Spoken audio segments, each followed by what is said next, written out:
Hello everybody, welcome back to our IELTS Grammar Masterclass course. It's great to have you with us for this lesson. We will be looking at paraphrasing. So we're going to be doing a deep dive into paraphrasing and connecting it with the IELTS Writing Task 1. And this is also useful for Task 2 as well. So really critical skill here, paraphrasing. And we're going to look at lots of examples so you can feel confident doing this in the exam. Okay, let's begin. Well, what do we mean when we say paraphrasing? What is that exactly? It's the act of expressing the meaning of something using different words. So you're rephrasing it, you're restating information, and in the IELTS Writing Task 1, it involves rephrasing this information provided in a visual representation. So in the Task 1, you might have a bar graph, you might have a line graph, maybe a table, maybe sometimes a map or a diagram, which are two areas in which I feel like can be quite overwhelming in the Task 1, the maps and the diagrams. But nevertheless, no matter what data you are provided, you will be expected to paraphrase. That's part of the task. And so it's really crucial to be comfortable with this aspect. Okay, let's see a bit further. So why is it important? Well, you want to demonstrate your vocabulary skills. It shows the examiner that you have a strong grasp of vocabulary and you can switch in and out words with ease. So you've got a broad range of words under your belt, if you like, and you can demonstrate this to the examiner by paraphrasing.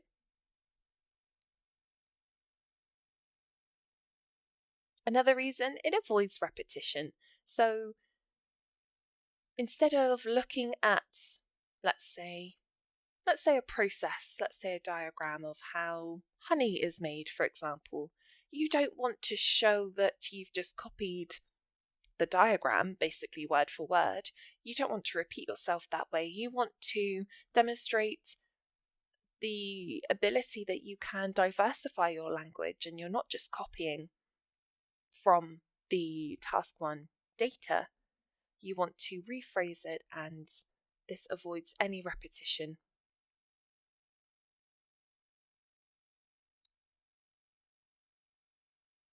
Coherence as well is really important. So it's not exciting to read something that's been, copied or just put in a slightly different way. You want to add coherence and interest to your writing. Okay, let's look at an example now so you can get an idea of what we are expected to do. So, a sentence that you might have in a Task 1 piece of data. The number of cars in City A increased significantly between 2000 and 2010. Okay, so this might be on the piece of data itself, or you might just want to practice paraphrasing, and we can just look at this sentence now and see of the various different ways that you want to paraphrase it. So all of it is good practice. So how would you go about maybe changing this? Well, I've got one example here. You could say, there was a substantial rise in the quantity of automobiles in City A from 2000 to 2010. So you will see that there is some information here that you simply cannot change, and that's okay. For example, City A, well, we might not have another alternative name for City A, and we want to be specific. We don't want to cause confusion with this, so that's perfectly fine to keep it as City A. Again, the years, 2000 to 2010, well, it's really difficult to rephrase a year. One thing I like to do is, if you've got various dates. You might want to say the difference between them. So you could say in City A from 2000 until 10 years later, or to a decade later. But that's a bit wordy. I think for this situation, 2010 is perfectly fine. So, what have we changed here? Well, we've shifted the order of the sentence, and we've talked about the rise. So, but instead of saying increase significantly, we've said there was a substantial rise. So, really good to think about these types of words for task 1. Lots of adverbs are really useful for this. And so we've kicked things off with the rise, with the trend in the quantity of automobiles. Okay, so we've switched out cars for automobiles here. And then we've talked about in City A from 2000 to 2010. So you can see that we've just, like a jigsaw piece, we've just switched around the pieces a little bit. And as long as it still makes sense, and that's perfectly fine to do. We've changed as much as we can. We've shifted the emphasis, but we've still kept the core meaning of the sentence. The meaning hasn't changed here. So that is one way that you could go about paraphrasing. Now we've got the same sentence, and I've got another paraphrased sentence here. So another way you could paraphrase, City A. So we're kicking things off now with the city itself. That's the focus. Witnessed a significant growth in the number of cars during the period from 2000 to 2010.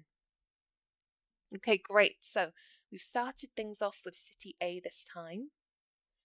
What happened to City A? Well, we've gone into witnessed.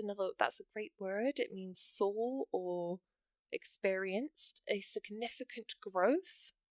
So we've actually taken significantly, but we've changed the word form.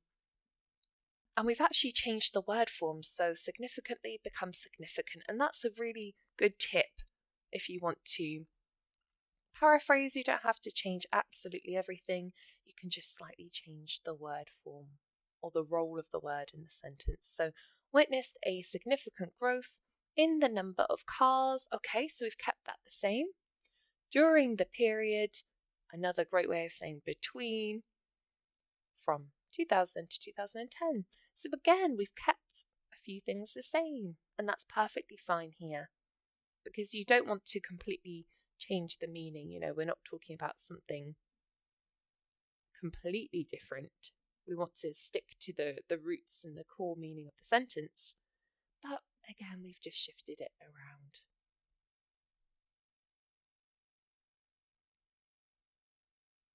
So same sentence again, just to show you another way that you can paraphrase. You can now take the endings, so the dates between the years 2000 and 2010. There was a notable surge. That's another great phrase, another way of saying increase in the number of cars in City A. Okay, so again, we've kept the main things the same, the dates, the city name, number of cars, but we've just shifted it around and changed the way we can say increased significantly.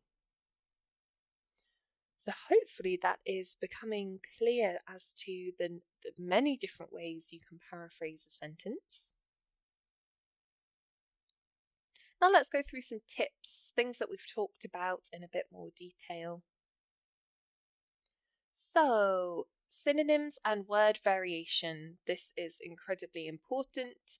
We want to have a broad range of words, and synonyms are extremely useful. They refer to words that on the whole convey the same meaning or a similar meaning. It's great to be aware of groups of synonyms because they will help you in all different areas of IELTS and particularly task 1.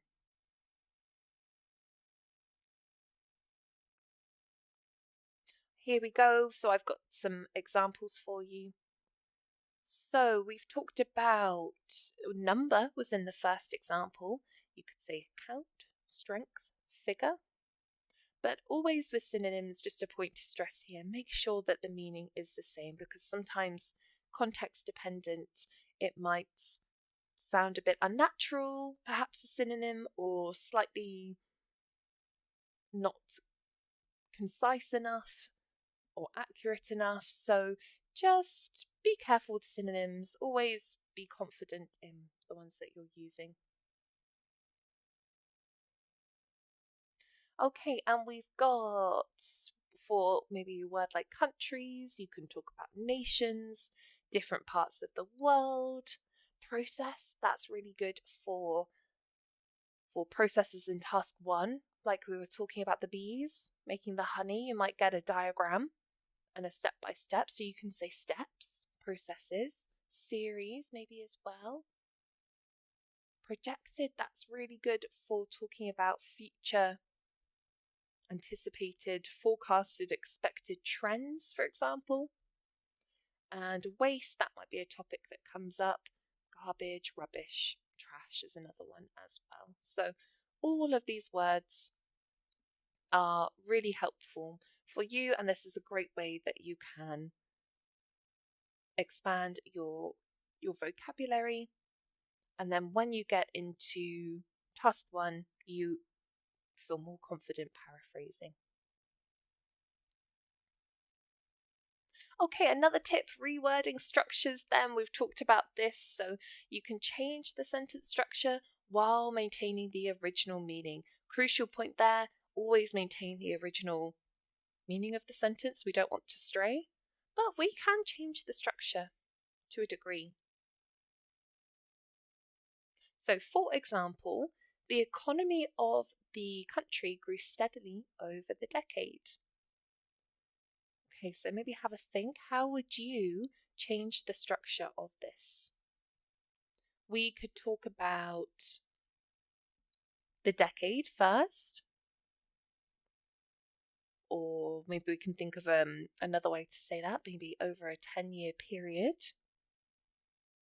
We could talk about the trend, the fact that the economy of a country, we've talked about country, we could say nation, the different parts of the world, grew steadily. Okay, how can we change grew steadily? Increased rapidly, maybe.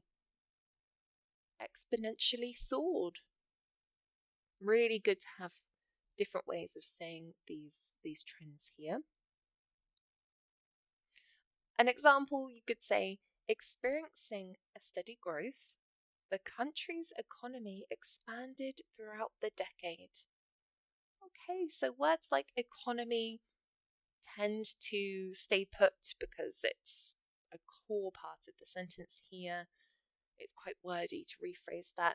And the country stays the same, although we've changed it to the country's economy with that apostrophe S showing the possession of economy related to the country. And we've kept decade the same as well, actually. So instead of saying over the decade, we've just said throughout the decade. So really important to not get fixated on paraphrasing every single word because it will lose its meaning. Just do as much as you feel is natural, comfortable, and retains the essence of the sentence.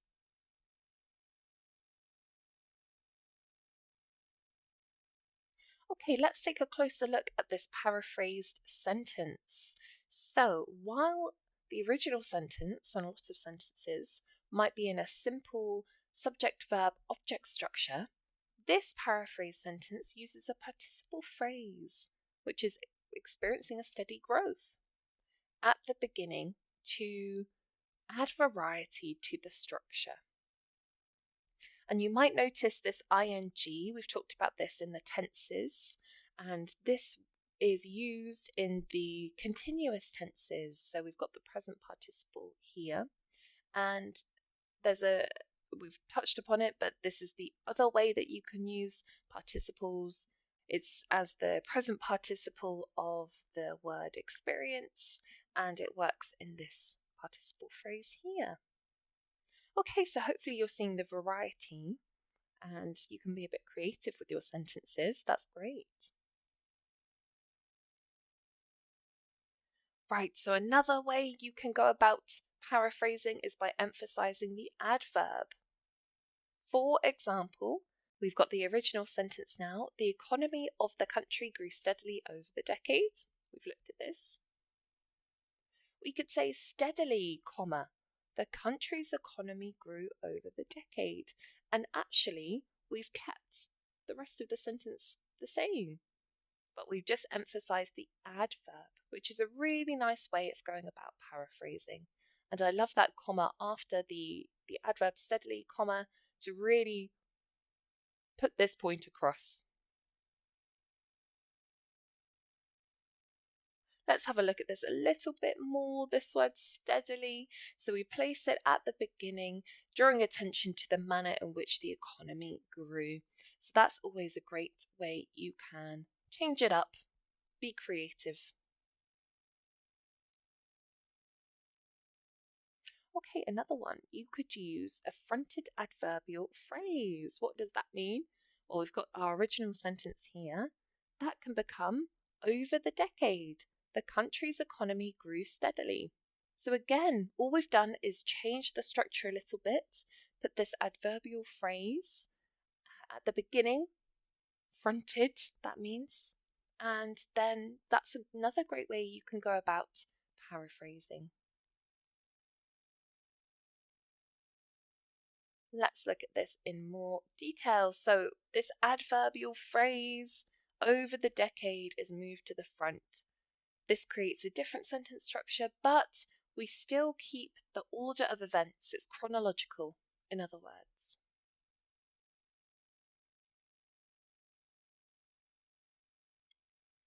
Another one, you can use a passive voice if you want to. So we've got our original sentence here just for reference. Then you could say, in a passive voice, a steady growth was observed in the country's economy over the decade. So the emphasis, the voice of the sentence changes. Let's have a look at this a little bit more. So the focus of the sentence shifts from the country's economy initially to the action or the process here. So a steady growth was observed. That's what we're focusing on. So we're shifting the perspective of the sentence, but we've kept everything else the same.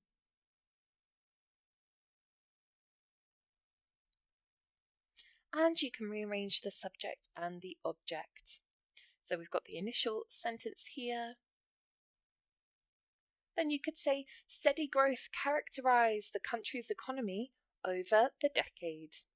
So we've just shifted around the subject and the object here. Let's have a look at a bit more detail. So the subject and the object, we've shifted it around to highlight this idea of steady growth as a defining characteristic of the country's economy. That's a great word, characterised as well. Really nicely changed the sentence there. But we haven't really changed, that's the only thing we've really altered, because we've just shifted around, in this case, the subject and the object.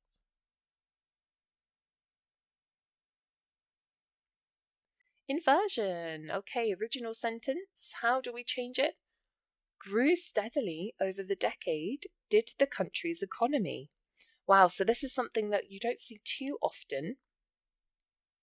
I'd say it's a little bit unusual, but it is something that you can employ into your task 1s and task 2s.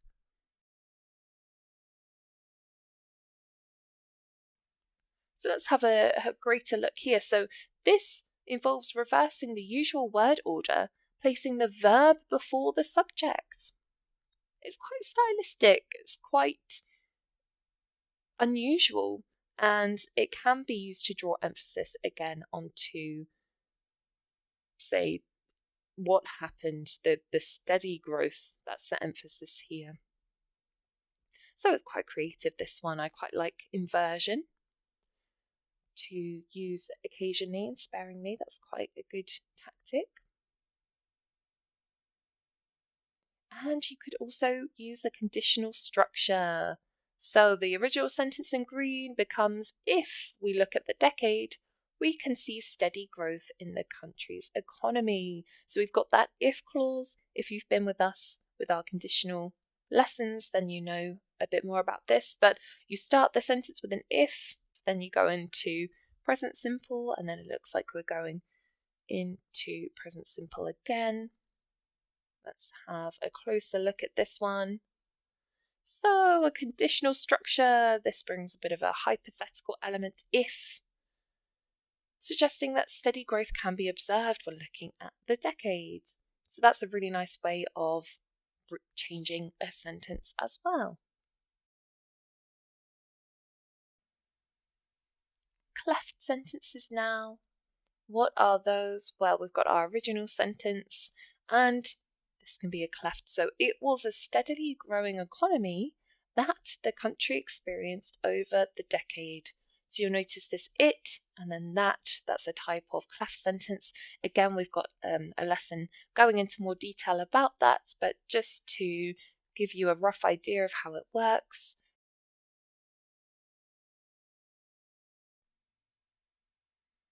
Okay, so as we were saying, the it and then that provides an emphasis because you're placing different information in a separate clause. So the focus is on a steadily growing economy, emphasizing the nature of the economic growth, and then you put the other information about the decade in the next clause. So that's also a way that you can rephrase and paraphrase.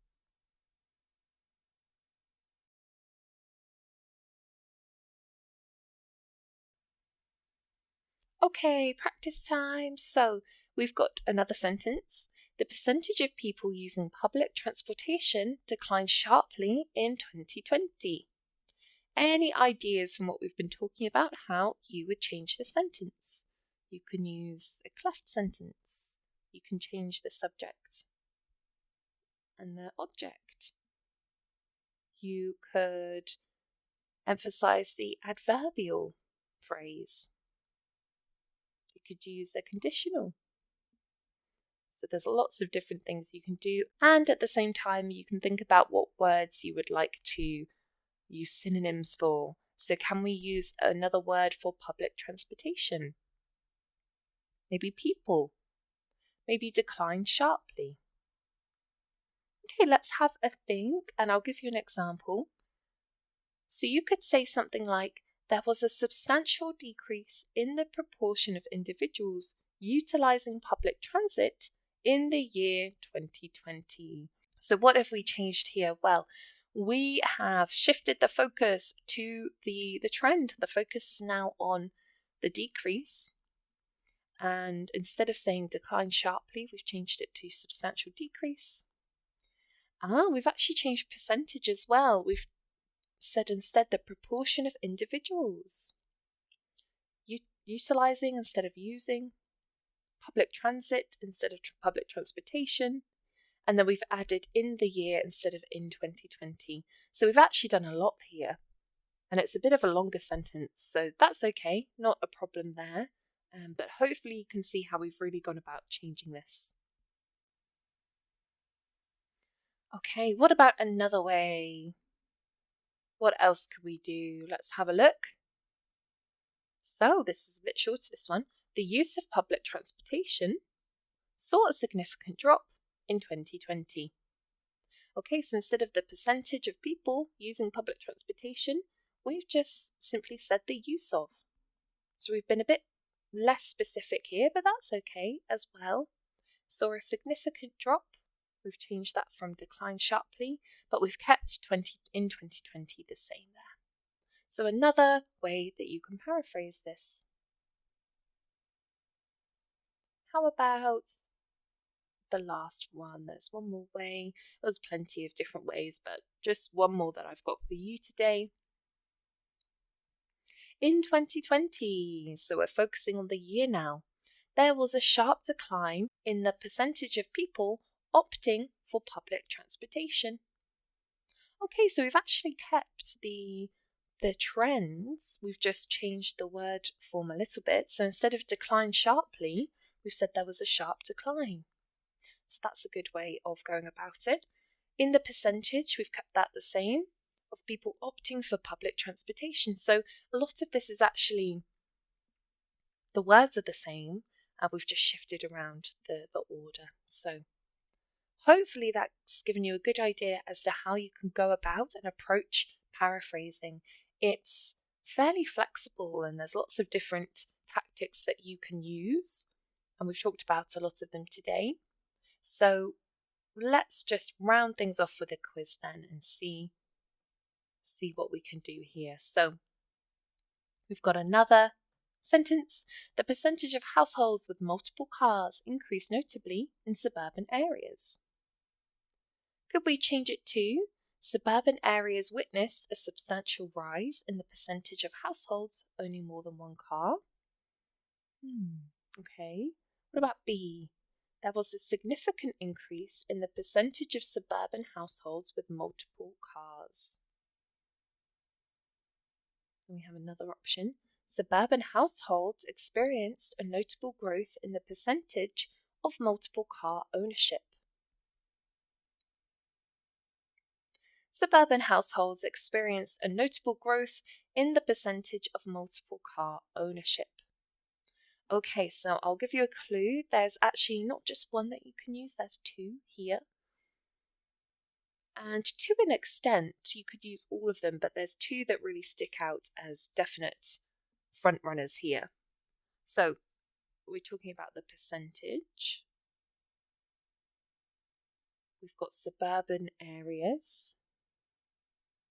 Multiple cars increase notably, so there were many more cars in suburban areas, the percentage. Okay, have a think and then we'll talk about what we would do here. So A, I think, is a really good fit for this. Suburban areas witnessed a substantial rise in the percentage of households owning more than one car. That basically sums it up. We've changed the word order, we've kept the meaning, we've paraphrased, that's great.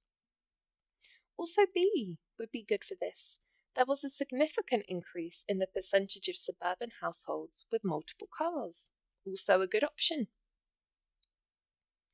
C is acceptable but slightly less concise than the first two. So it would be okay. It doesn't flow quite as nicely as the first two, but it's fine. Same for D. It's accurate but uses slightly different wording. Okay, so I would head towards A and B, but hopefully this practice, this exercise, has shown you that there are multiple ways that you can paraphrase. You know, it's not a strict one size fits all. You can really practice and use your creative flair and do what feels comfortable for you with paraphrasing. Okay, well that brings us to the end of today's lesson. We've talked through lots of different ways that you can approach paraphrasing, rephrasing, shuffling things around, using synonyms. There's lots to take away from this lesson, so I hope it's been really helpful. Best of luck with your paraphrasing practice, and we'll see you in the next one.